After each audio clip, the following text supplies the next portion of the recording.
1972, my life was broken. I was a drug addict.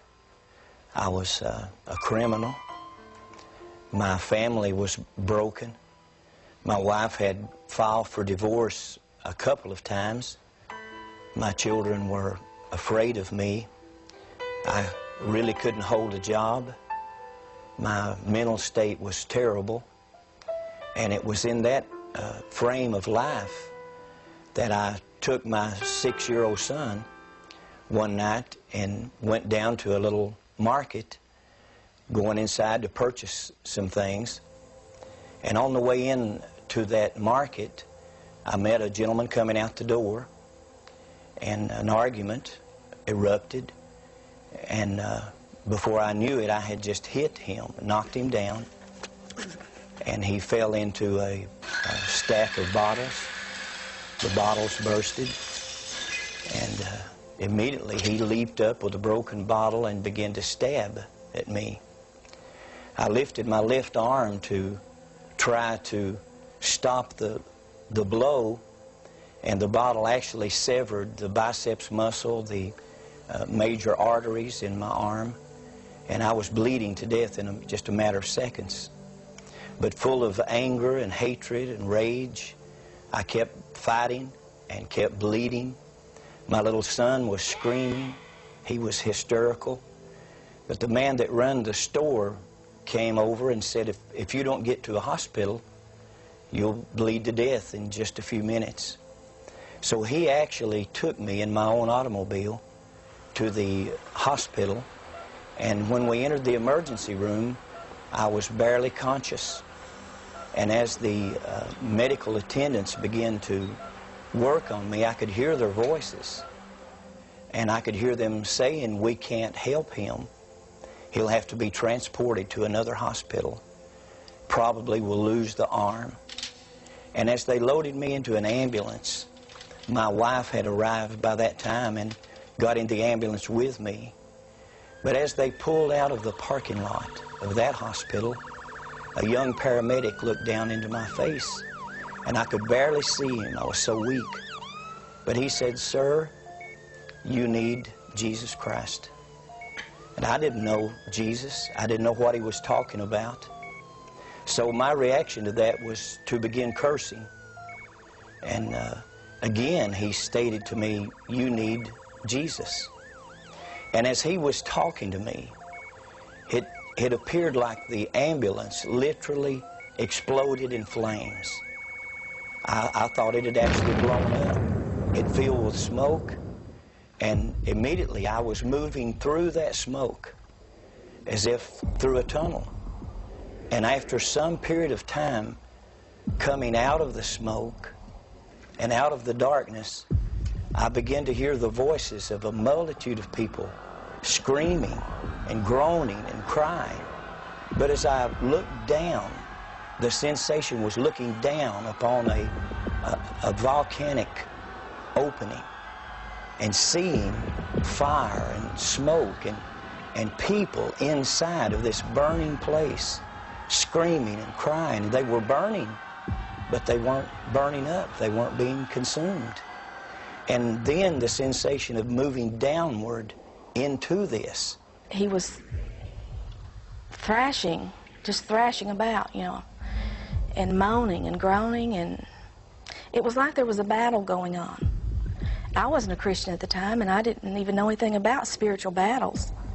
But it was scary to me in the fact that I could feel it. I could feel it was like light and darkness. It was like he was fighting against something.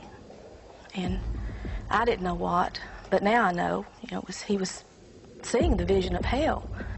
But the most terrible part of it, I began to recognize many of the people that I was seeing in these flames.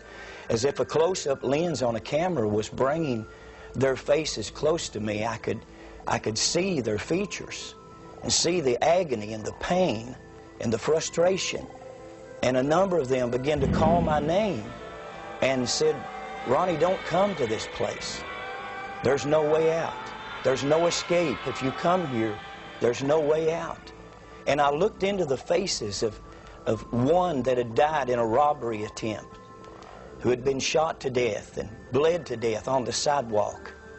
And I looked in the face of two others that had died drunk in an automobile accident. And I looked into the face of others that had died of drug overdoses, that we had partied together, and the agony and the pain. But I believe the most painful part of it was the loneliness. And the depression was so heavy that there was no hope. There was no escape. There was no way out of this place. And the smell was like sulfur, like an electric welder. And the stench was terrible. And as I looked at this, I had seen people killed. I had been involved in fights where people were killed. I've done time in prison for manslaughter myself. I grew up basically in a reform school and in a jail cell. I was beat unmercifully as a child by a father that had temper problems and alcohol problems. I was a runaway at 12 years old, and I felt like there was nothing in this world that could frighten me. My life was wrecked, my marriage was wrecked, my health was wrecked, but now I'm seeing something that literally scares me to death because I don't understand it. And as I'm looking into this pit, this place of fire and screams and torment, I just fade out into blackness. And when I open my eyes, I'm in a hospital room in Knoxville, Tennessee. My wife is sitting by. There have been multiple stitches put in my body. My arm was spared. There was almost 100 stitches. And I looked in the face of my wife, and I wasn't concerned about where I was or anything around me. All I could visualize was what I had just seen. He had this funny look on his face, and it was a terrifying look. And he said, I don't really know what's happened to me, but he said, I've been in a terrible place. And I kept telling him, you're in the hospital. You've been in the hospital all along. And he kept saying, no. He said, I've been in another place. He said, I don't know exactly what it was, but he said it was terrible. It was a terrible place. I could still hear the screams. I could still smell the terrible smell. I could still feel the heat. And I could still hear the voices of people that I'd known through the years screaming for me to go back. And through the days to come, I tried every way to get that out of my mind. I tried to get drunk. I could not get drunk. I tried to get stoned. I could not get stoned. I tried everything that I could to get this off my mind, and I could not. I didn't know what would happen, but God healed my mind, my memory. The drug addiction, the alcoholism was instantaneously gone, delivered. And from that moment, I knew that I had to tell the story of what had happened to me. My life was only spared to tell others about the place that I had seen and the hope of Jesus Christ to save mankind from this terrible fate.